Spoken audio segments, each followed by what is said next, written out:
Hello friends, Tanya here for Trinity Stamps, and today is day 2 of the sneak peeks for the March release.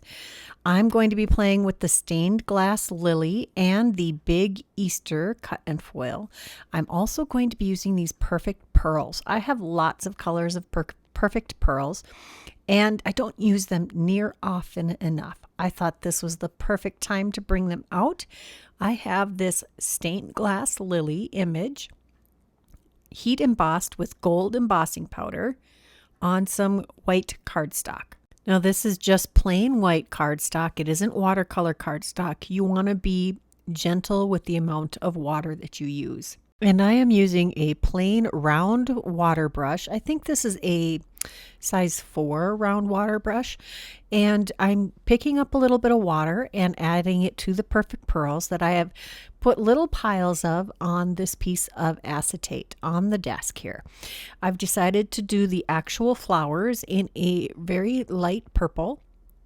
I've done the leaves already in a green, and I picked a blue for the background.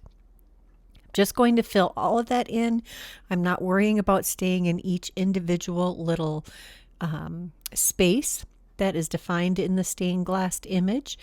And then I move on to the outer rim, which I'm going to do in this pretty, it's called Sunflower Sparkle. It's a lovely gold color.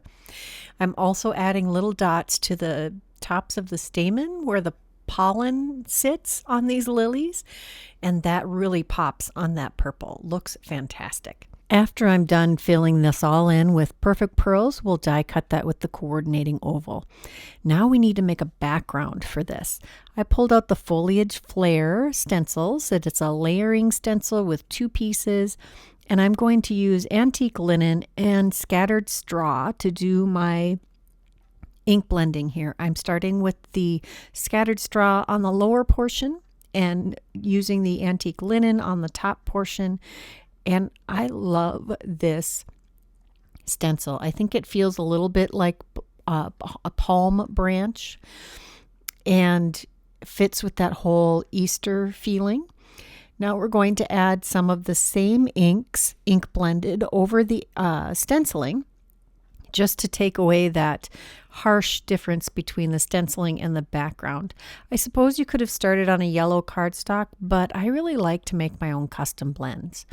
Now you're seeing more of this come together.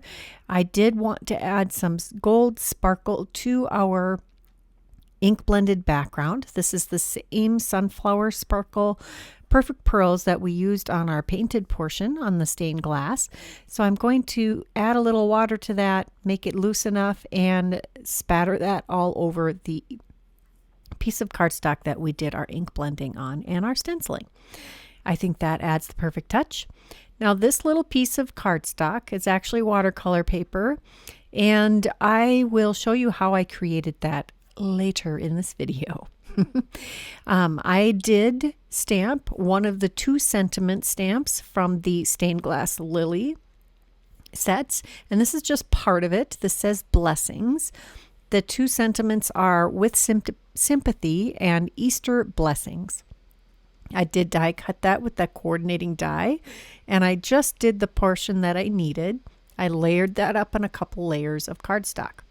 Next, we're going to take the modern A7 layering stack, and I'm going to die cut a panel out of that background that we created, and we're going to start assembling our card. You can see that gorgeous Easter cut and foil. That set has a die to cut the fine detail, a die to cut the shadow, and a foiling plate to foil the fine detail. So you can use the fine detail, you can use the shadow to cut out to back the foil or the fine detail die cut. It is a 2-piece sentiment word. The E is separate from the rest of the word, and I have layered a few layers of cardstock behind this in an uneven fashion so that it will lay nicely on our card front. This is a 5x7 card. I do those predominantly, especially lately. I've really been enjoying my 5x7 cards again. And I've taken that second piece and glued that on. Now I'm pulling out the gorgeous gold baubles. These are some of my go-to baubles. These are a half pearl in several different sizes in this beautiful, rich, shiny gold. I'm adding these scattered all over the front of this card because it just needs it. It just does. And inside, I'm going to stamp the same image in the scattered straw ink. No, that might be antique linen. And then I'm spattering it with the leftover perfect pearls on our acetate sheet. Speaking of leftover pearls, this is the sheet from our painting of the stained glass image. I didn't want to waste that, so I came back and applied that to some watercolor cardstock. Now, it didn't show up very well for the very light pastels. I even tried layering a second layer. That didn't work out. So we're going to take some darker colors, and most of the other ones I used were interference ones, so they change depending on how the light hits them. And these are more opaque. So I applied these in stripes over our cardstock. And I will heat set this after I've layered this a couple times. Actually, I think I dried it and then layered it and came back and layered it again. Now we're going to ink smush this right onto our acetate panel sheet here. That is our palette. Just dabbing that panel right into it all over the place, trying to pick up as much of that perfect pearls as I can. I'm also going to dry that again and then come back one more time with the acetate sheet and dab it onto the paper instead of in the reverse. And then, because I don't want to waste any of that perfect pearl, I come back and spatter it. Now we've got the Slimline tags dies, and I've die cut a tag from that.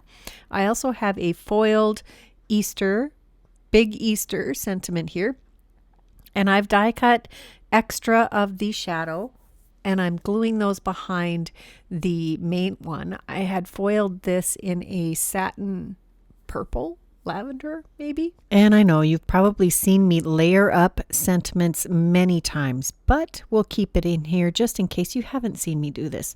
This is how I get my sentiments to be nice and sturdy and elevate them a little bit off the surface so that they stand out a little better, especially against a very busy background like this painted tag. I actually really like how this tag came out. I am kind of a lover of mixed media. And I decided to add a bunny from the Slimline Bunnies stamp set. This was released, I think, a couple of years ago, and I still think it's adorable. I've got this cute little bunny holding a carrot, and I stamped him with some Hero Arts intensified or intense black ink. And we're going to Copic color that quick. And my go-to for bunnies lately has been E30 and E000.